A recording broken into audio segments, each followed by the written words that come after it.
பார்க்க பார்க்க ஆனந்தம், பறவை போல உல்லாசம், வேலையின்றி யாரும் இல்லை எங்கும் சந்தோஷம்.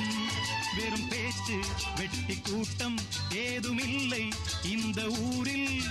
கள்ளம் கபடம் வஞ்சகமின்றி கண்ணியமாக ஒற்றுமை உணர்வுடன் வாழும் சிங்கப்பூர். அக்கரை சீமை அழகினிலே மனமாட கண்டேனே, புதுமையிலே